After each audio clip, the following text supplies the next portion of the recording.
జగిత్యాల జిల్లా జగిత్యాల పట్టణంలో శుక్రవారం కాంగ్రెస్ పార్టీ పట్టభద్రుల ఎమ్మెల్సీ అభ్యర్థి వి నరేందర్ రెడ్డికి మద్దతుగా ప్రస్తుత పట్టభద్రుల ఎమ్మెల్సీ తాటిపర్తి జీవన్ రెడ్డి ఆధ్వర్యంలో జిల్లా కాంగ్రెస్ ముఖ్య నాయకులు కార్యకర్తల సమావేశం నిర్వహించారు. ముఖ్య అతిథి ప్రస్తుత పట్టభద్రుల ఎమ్మెల్సీ తాటిపర్తి జీవన్ రెడ్డితో పాటు ప్రభుత్వ అడ్లూరి లక్ష్మణ్ కుమార్, పట్టభద్రుల ఎమ్మెల్సీ కాంగ్రెస్ పార్టీ అభ్యర్థి నరేందర్ రెడ్డి, కాంగ్రెస్ పార్టీ నాయకులు పాల్గొన్నారు. ఎమ్మెల్సీ జీవన్ రెడ్డి, ప్రభుత్వ లక్ష్మణ్ కుమార్ మాట్లాడుతూ నరేందర్ రెడ్డిని గెలిపించి శాసన మండలికి పంపించాలని, నరేందర్ రెడ్డిని గెలిపించుకోవడానికి కోసం ప్రతి కాంగ్రెస్ కార్యకర్త కృషి చేయాలని కోరారు. జగిత్యాల ముద్దుబిడ్డ నరేందర్ రెడ్డికి మొదటి ప్రాధాన్యత ఓటు వేసి గెలిపించాలని పిలుపునిచ్చారు.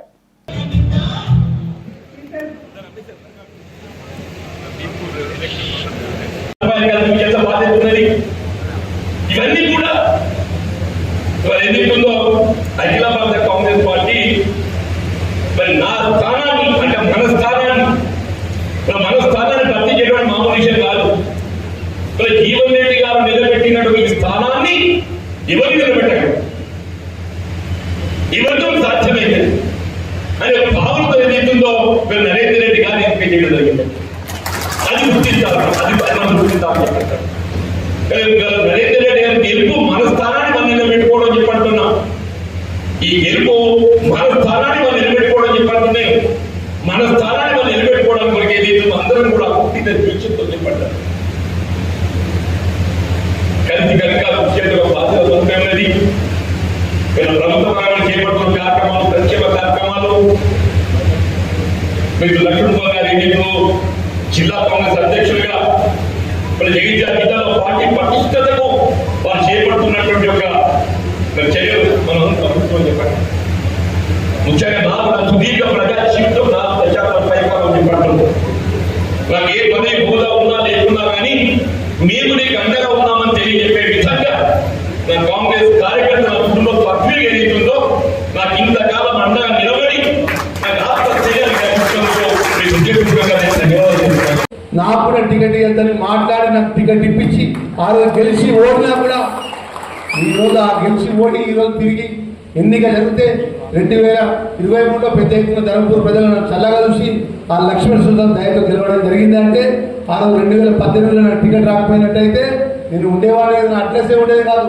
మరి అలాంటి పరిస్థితుల్లో కూడా మరి కాంగ్రెస్ పార్టీ జాతీయ పార్టీలో కొన్ని ఈక్వేషన్స్, కొన్ని లెక్కలు ఉంటాయి. దానికి ఎవరు కూడా ఆందోళన పడదు. ఎందుకంటే పట్టి విక్రమార్ గారు కానీ, శ్రీధర్ బాబు గారు కానీ, పెద్దలు ఉత్తమ్ కుమార్ రెడ్డి గారు కానీ, పెద్దలు రేవంత్ రెడ్డి గారు కానీ అందరూ కూడా ఎక్కడ కూడా మన ఇబ్బంది పడాల్సిన అవసరం లేదు. మన జాతీయ పార్టీలో కొన్ని ఇబ్బందుల పరంగా కొన్ని ఈక్వేషన్ చెప్పేది ఉంటుంది, కొన్ని చెప్పడం కూడా ఉంటుంది. మన అంతర్గతంగా ఈ జిల్లా కాంగ్రెస్ అధ్యక్షుడిగా నేను మొన్నటి వరకు మీ అమ్మడి మీ కుటుంబ సభ్యుడిగా పనిచేస్తున్నా. భవిష్యత్తులో ఉన్న నా శక్తులంత వరకు జీవన్ రెడ్డి గారి నాయకత్వంలో కూడా మీ అమ్మడి పనిచేస్తాను. కాబట్టి మీకెంత టెన్షన్ ఉందో, మీకెంత ఆందోళన ఉందో అంతకంటే ఎక్కువ నాకు ఆందోళన ఉన్నది. ఎందుకంటే రేపు ఈ జిల్లాకు సంబంధించిన నన్ను ఏకాకి చేసే పరిస్థితి ఉంటుంది. మరి అలాంటి పరిస్థితులు లేకుండా పెద్దలాగా మన తండ్రిలాగా పెద్దలు జీవన్ రెడ్డి గారు ఈ తెలంగాణ, ఉత్తర తెలంగాణలో వారి నాయకత్వం కాంగ్రెస్ పార్టీకి అవసరం ఉంటుంది. వారి యొక్క అనుభవం, వారి యొక్క ఆలోచన విధానం కూడా కాంగ్రెస్ పార్టీకి ప్రభుత్వానికి, పార్టీకి అవసరం అనే విషయాన్ని పెద్దలు చెప్పిన మాటలు చెప్పగలిగి చెప్తున్నా. ఎవ్వరు కూడా రేపు రాబోయే ఇప్పుడు మా చెల్లె మాట్లాడేది పెద్దలు జీవన్ రెడ్డి గారి విషయంలో వారు మాట్లాడే స్థాయి మనది కాదు. ఎందుకంటే రాహుల్ గాంధీ, సోనియా గాంధీ దృష్టిలో ఉన్నటువంటి నాయకులు కాబట్టి ఈ రాష్ట్ర నాయకత్వం అంతా కూడా ఖచ్చితంగా భవిష్యత్తులో మంచి రోజులు ఉంటాయనే విషయాన్ని తెలియజేసుకుంటూ పట్టభద్రుల విషయానికి వస్తే, ఎందుకంటే జగిత్యాల జిల్లా వరకు వచ్చే వరకు జగిత్యాల జిల్లా అంటే జీవన్ రెడ్డి అంటారు, జీవన్ రెడ్డి గారు అంటే జగిత్యాల జిల్లా అంటారు.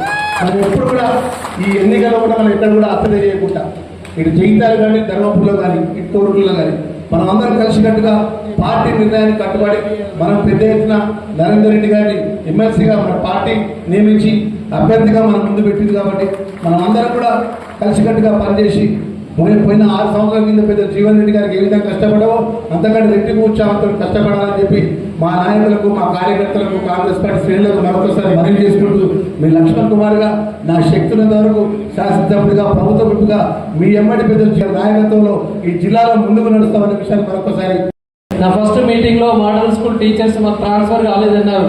నా థర్డ్ మీటింగ్ వచ్చేసరికి ఆ ట్రాన్స్ఫర్లు అయిపోయినాయి. అంటే మన ముఖ్యమంత్రి గారు ఎంత ముందు చూపుతోటి ఎలాంటి మరి లేకుండా వెరీ ట్రాన్స్పరెంట్గా ఇలా పనులు చేసుకుంటూ చాలా చక్కగా ముందుకు వెళ్తున్నారు. అయినా పర్లేదు, ఆయన మీద కూడా రాళ్ళు వేస్తున్నారు. ఎందుకంటే పని చేసే వాళ్ళ మీదనే రాళ్ళు వేస్తుంటారు. కాబట్టి ఖచ్చితంగా పట్టభద్రులందరికీ కూడా చెప్దాం, పట్టభద్రుల నమ్మకం నరేంద్ర రెడ్డి వైపున ఉంది. ఓన్లీ మన ప్రతిపక్షాల నమ్మకం మాత్రం ఈ నరేంద్ర రెడ్డిని ఎలా కింది గుంజాలి.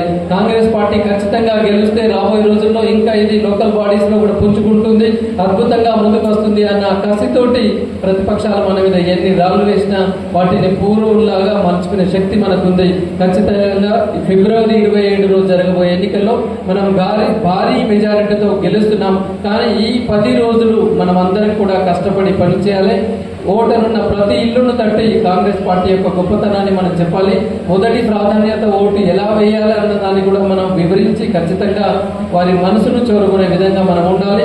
దూర ప్రాంతాల్లో ఉన్న వారిని ఎలా షిఫ్ట్ చేసుకోవాలి పోలింగ్ బూత్కు, ఎందుకంటే పోలింగ్ బూత్లు తక్కువ ఉన్నాయి, చాలా గ్రామాల నుంచి వస్తుంటారు. వారిని ఎలా షిఫ్ట్ చేయాలన్న దానికి కూడా మన దగ్గర ఒక ప్రణాళిక ఉండాలి. పట్టభద్రులందరూ మరి కాంగ్రెస్ వైపు చూస్తున్నారు, పట్టభద్రులందరూ నరేంద్ర రెడ్డి వైపు చూస్తున్నారు. దీన్ని మనం పాజిటివ్గా మార్చుకొని ముందుకు వెళ్ళాలని చెప్పేసి కోరుకుంటూ